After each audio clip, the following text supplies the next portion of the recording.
Novel സംഗ്രഹം ഇതുവരെ. Marine ഡ്രൈവിലെ ആഡംബര ഫ്ലാറ്റിൽ ബിസിനസ്സുകാരൻ വിനയ് ചന്ദ്രൻ കൊല്ലപ്പെടുന്നു. അതൊരു സാധാരണ കൊലപാതകമായിരുന്നില്ല.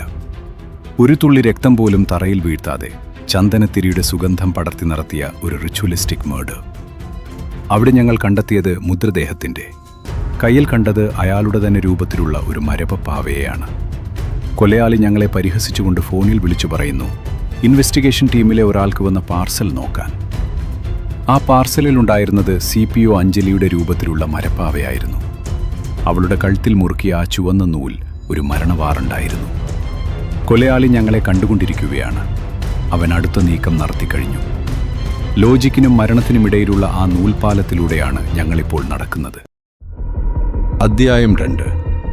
ഇരുളിലെ നിഴൽ രൂപം. അഞ്ജലിയുടെ കൈകളിൽ നിന്ന് വീണ ആ മരപ്പാവ തറയിൽ കിടന്ന് കറങ്ങി. ചുവന്ന നൂൽ മുറുക്കിയ ആ കൊച്ചുരൂപം നിശബ്ദമായി അവളെ നോക്കി പരിഹസിക്കുന്നത് പോലെ തോന്നി. വിക്രമാദിത്യന്റെ കണ്ണുകൾ ആ പാവയുടെ കഴുത്തിൽ തറഞ്ഞു നിന്നു. ഇത് വെറുമൊരു ഭീഷണിയല്ല, ഇതൊരു പ്രഖ്യാപനമാണ്. ഇരയെ കൊല്ലുന്നതിന് മുൻപ് വേട്ടക്കാരൻ നടത്തുന്ന ക്രൂരമായ ഒരു ആഘോഷം. സുൽഫിക്കർ, ആ കോൾ ട്രേസ് ചെയ്തോ? ഉടനെ വേണം. വിക്രമിന്റെ ശബ്ദം ആ മുറിയിലെ നിശബ്ദതയെ കീറിമുറിച്ചു.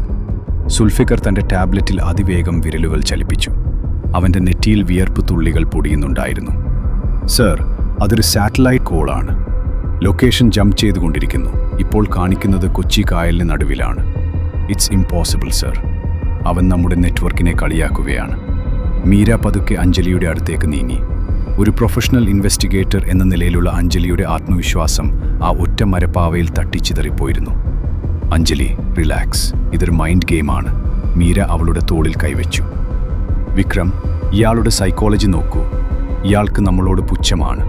നിയമത്തോടും പോലീസിനോടുമുള്ള വെല്ലുവിളിയാണിത്. വിക്രം മറുപടി പറഞ്ഞില്ല. അയാൾ വിനയ് ചന്ദ്രന്റെ മൃതദേഹത്തിന് ചുറ്റും വീണ്ടും നടന്നു. മൃതദേഹത്തിന്റെ ആ ശാന്തമായ പുഞ്ചിരി അതയാളെ അസ്വസ്ഥനാക്കുന്നു. ഡോക്ടർ തരുൺ മൃതദേഹത്തിനടുത്ത് നിന്ന് പതുക്കെ എഴുന്നേറ്റു.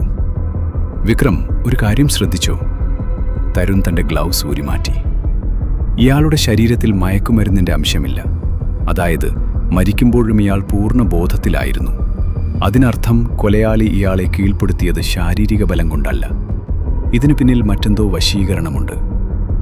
വിക്രം പതുക്കെ വിനയ് ചന്ദ്രന്റെ ഫോൺ കയ്യിലെടുത്തു. സുൽഫിക്കർ അത് അൺലോക്ക് ചെയ്തു കൊടുത്തു. അവസാനമായി വന്ന കോളുകൾ പരിശോധിച്ച വിക്രമിന്റെ കണ്ണുകൾ വികസിച്ചു. സുൽഫിക്കർ, വിനയ് ചന്ദ്രൻ അവസാനമായി വിളിച്ചത് നമ്മുടെ കൺട്രോൾ റൂമിലേക്കാണ്. കൃത്യം രാത്രി 11 മണിക്ക്. പക്ഷേ അങ്ങനെയൊരു കോൾ റെക്കോർഡ് കൺട്രോൾ റൂമിലില്ല. അതിനർത്ഥം കൊലയാളി നമ്മുടെ സിസ്റ്റത്തിനകത്ത് വരെ കയറിക്കൂടിയിട്ടുണ്ട് എന്നാണ്. Oh my God! പെട്ടെന്ന് ആ ഫ്ലാറ്റിലെ ലൈറ്റുകളെല്ലാം ഒന്ന് മിന്നി അണഞ്ഞു. പുറത്തെ പെരുമഴയുടെ ശബ്ദം ഇരട്ടിയായി കേൾക്കാം. മുറിക്കുള്ളിൽ കനത്ത ഇരുട്ട് പടർന്നു. സർ, അവിടെ വാതിലിന് പുറത്ത് ആരോ നിൽക്കുന്നു. അഞ്ജലിയുടെ ഭീതി നിറഞ്ഞ ശബ്ദം കേട്ട് വിക്രം തിരിഞ്ഞു നോക്കി. ഇടനാഴിയിലെ നേർത്ത വെളിച്ചത്തിൽ ഒരു നിഴൽ അതിവേഗം നീങ്ങുന്നത് വിക്രം കണ്ടു. അയാൾ ഉടനെ തന്റെ ടോർച്ച് ഓൺ ചെയ്തു. സുൽഫിക്കർ, മീര, അഞ്ജലിയെ നോക്കിക്കോണ. ആരും പുറത്തിറങ്ങരുത്. വിക്രം തന്റെ സർവീസ് റിവോൾവർ പുറത്തെടുത്തു. ഇടനാഴിയിലെ ഇരുട്ടിലേക്ക് അയാൾ കുതിച്ചു. അയാളുടെ ഷൂസിന്റെ ശബ്ദം ആ വലിയ ഹാളിൽ ഭീതിതമായി പ്രതിധ്വനിച്ചുകൊണ്ടിരുന്നു.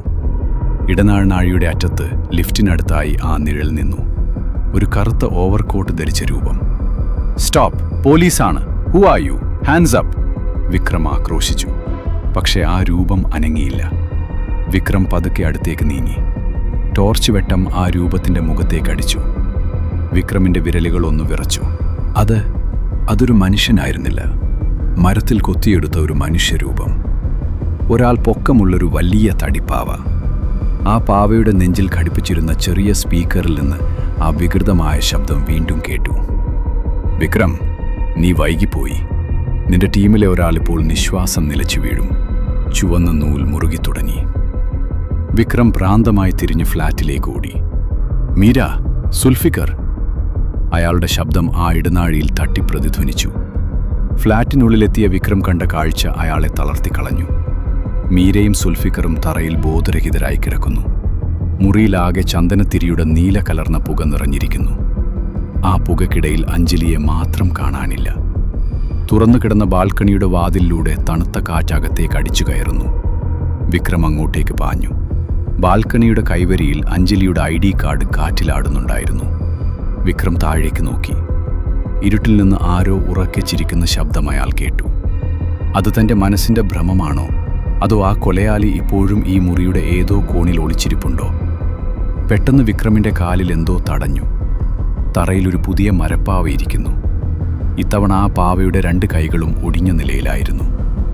കൊലയാളി തൻ്റെ അടുത്ത നീക്കം നടത്തിക്കഴിഞ്ഞു. സമയം വിരലുകൾക്കിടയിലൂടെ ഊർന്നു പോവുകയാണ്. ശേഷം അടുത്ത എപ്പിസോഡിൽ കൊലയാളി ടീമിനെ ഓരോരുത്തരെയായി പാവകളാക്കുകയാണ്.